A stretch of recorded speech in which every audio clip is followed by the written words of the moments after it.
réussi malgré la crise, celle de Karine et Aldo qui se sont lancés dans la fabrication de savons asséillants et leurs produits sont désormais distribués dans une centaine de points de vente. C'est notre rubrique Vue d'en haut, elle est signée Catherine Newt, Jean-Marc Sarah.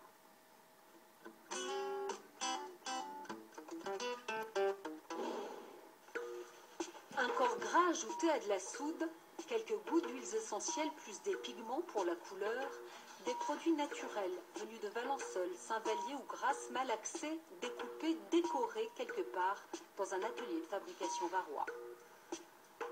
On ne connaissait rien du tout justement, on est autodidacte, alors ce qui est intéressant justement c'est de partir de zéro et d'être dans la création pure.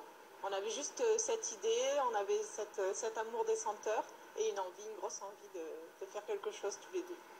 Qu'est-ce qui a été compliqué? Tout. Tout a été compliqué au départ.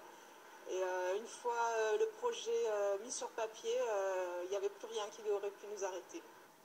C'est en juin 2008, dans le garage de leur maison à Calas, qu'Aldo le commercial et sa femme ont commencé à créer une cinquantaine de savonnettes chaque soir, des produits que Karine vendait sur les marchés. Ensuite, ils ont emprunté 500 000 € pour l'entrepôt, 120 000 pour les machines. La petite savonnerie est devenue grande avec la création de 3 emplois dans un secteur géographique qui en manque singulièrement. C'était vraiment un coup de chance, on va dire. J'ai vu l'annonce le matin, j'ai répondu l'après-midi et j'ai été embauché la semaine d'après et ça a collé. Il faut bosser, mais bon, ça va, il y a une bonne ambiance.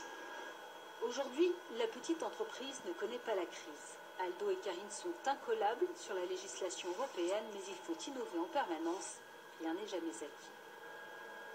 Il faut être à l'écoute, il faut être très curieux, voilà, et puis de regarder un petit peu ce que les autres y font et surtout ne pas faire la même chose que les autres. Donc autrement, si on veut copier ce qu'ont fait les autres, quelque part on va faire une pâle copie, mais c'est pas très intéressant. Le mieux c'est carrément d'innover et de surprendre en fait. Et ça c'est intéressant.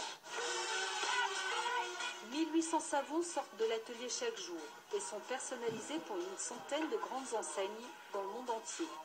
Des gammes qui se déclinent sous toutes les textures, toutes les formes et tous les parfums. Un mot rapide de Paris-Nice pour